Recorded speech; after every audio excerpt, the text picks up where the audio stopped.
Olá, tudo bem? Meu nome é Renner, sou professor de Educação Física do segundo ano e hoje a gente vai conhecer um pouquinho mais sobre os princípios da fisiologia do exercício na educação física. Algo bem inicial ainda para você estudante, tá? Vamos ao nossos trabalhos.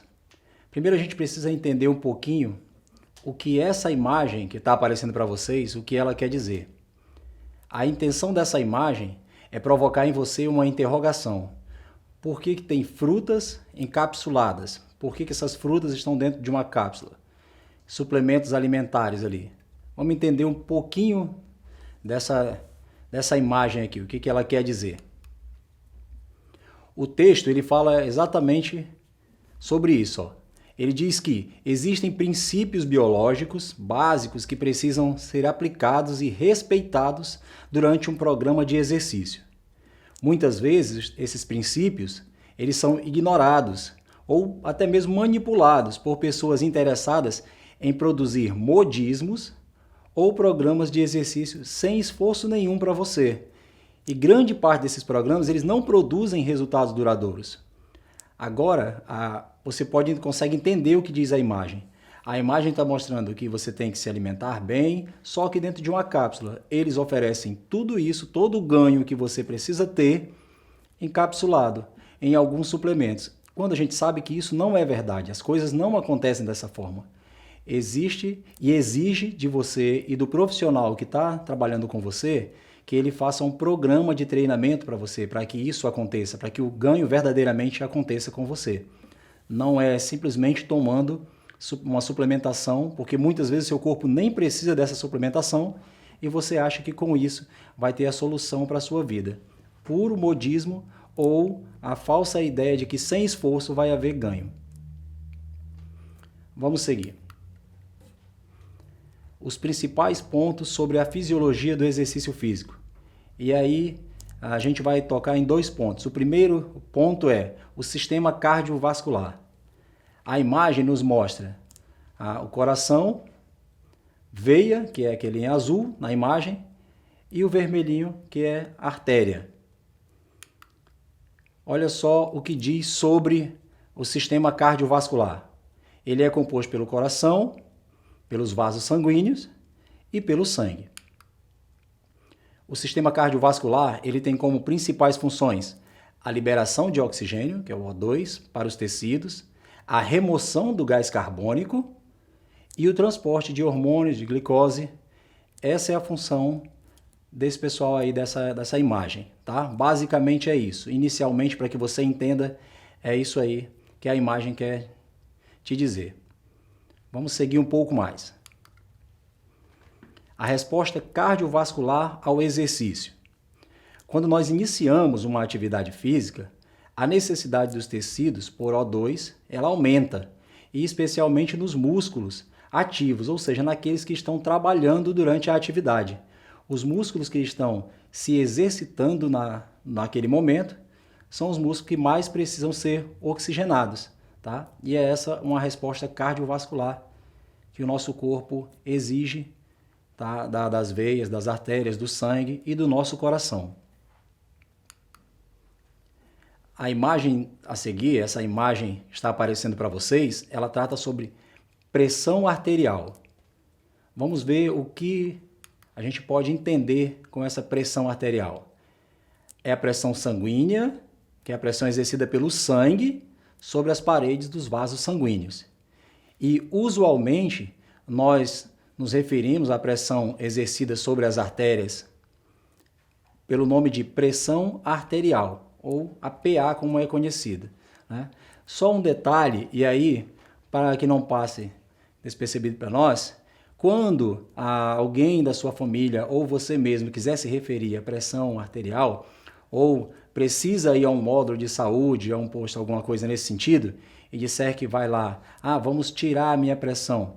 Diga o seguinte, nós vamos aferir, né? Nós vamos medir, porque não se retira, tá? A gente vai aferir. Então você pode levar a sua vovozinha, a sua mãe, alguém para aferir. É só um termo, mas que é interessante a gente já tratar com esse conhecimento, tá? Até porque nós já estamos no segundo ano, então esses termos já têm que começar a se tornar comum nas nossas vidas, ok? A imagem diz exatamente isso, ó. Aquela parte central lá onde tem as 3 setas, ela fala da pressão que o sangue está exercendo nas artérias, ok?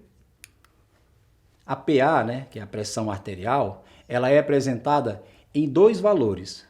O primeiro, que é o mais alto, é a pressão sistólica, a PAS, pressão arterial sistólica, é aquela mais alta. Durante a fase de contração do coração, tá? É a pressão sistólica. E aí tem uma mais baixa, que é chamada de diastólica, que é durante a fase de relaxamento do seu coração. Nosso coração ele funciona em contração e relaxamento. Por isso que, como resultado, a gente obtém nos módulos de saúde, ou as pessoas que nos atendem, elas dizem que deu 12/8, que é muito bom, né? Uma mais alta e outra mais baixa. Então, essa 12 é uma pressão sistólica e a mais baixa do momento de relaxamento é a diastólica, ok? Agora, quando vocês visualizarem alguém aferindo a pressão e chegar a esse resultado, você já sabe do que a gente está tratando. Lembrando que é princípios da fisiologia bem inicial para que você comece a entender como e tudo isso acontece no nosso corpo, tá bom? Vamos seguir. Frequência cardíaca. A frequência cardíaca, ela reflete a quantidade de trabalho que o coração deve realizar para satisfazer as demandas aumentadas do corpo durante uma atividade.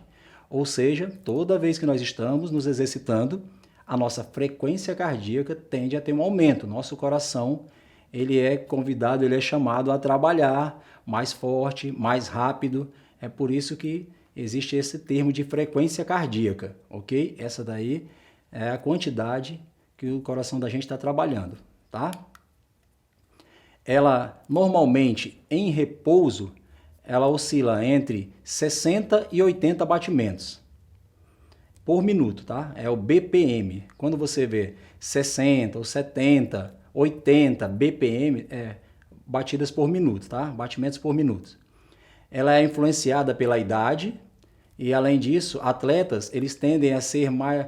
A frequência cardíaca de atletas tende a ser mais baixa comparado a pessoas destreinadas. Vou te explicar o que quer dizer isso. Pessoas que treinam, que fazem exercícios frequentemente, com uma certa frequência de trabalho ou com meses de trabalho, o batimento dela tende a ser mais baixo, se aproxima mais desses 60, em repouso. Professor, quando é que eu estou em repouso?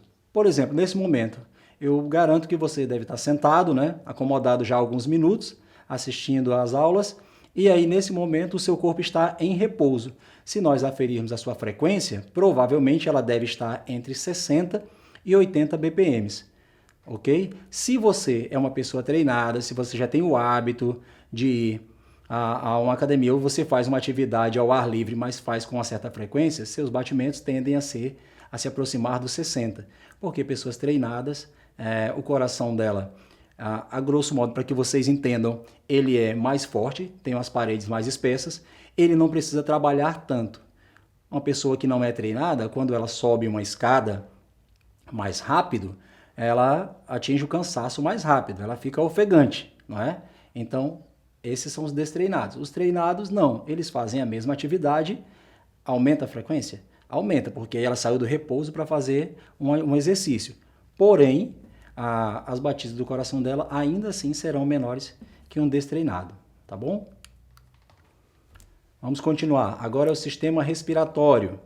A gente vai trabalhar somente esses dois para que vocês comecem a entender. E ele diz o seguinte, o sistema respiratório ele não atua sozinho. O sistema cardiovascular age em conjunto para que seja possível captar, transportar e utilizar o oxigênio. Percebam que em conjunto eles fazem o quê? Captação, transporte e utilização, tá? E depois remover o dióxido de carbono. Com essas duas imagens, eu tento ajudar vocês a compreenderem melhor, ok? Ali você está vendo pulmão esquerdo e direito, né? Brônquios, bronquíolos e aquele emaranhado ali que parece, né, um cachinho de uvas no final, aquele ali, Vocês conseguem entender quais são eles? Vocês sabem quais são? Por isso que tem uma interrogaçãozinha lá. São nossos alvéolos, tá? E aí é neles, e aí tem uma imagem ampliada aqui do lado, ó, em laranja, é neles que acontece essa troca, tá? Onde eles entregam para o nosso organismo o oxigênio e retira o gás carbônico, né? E manda de volta na nossa, quando a gente expira, quando a gente solta, quando a gente manda embora, ok? Vamos continuar mais. Ó, ventilação pulmonar, tudo isso faz parte do sistema respiratório.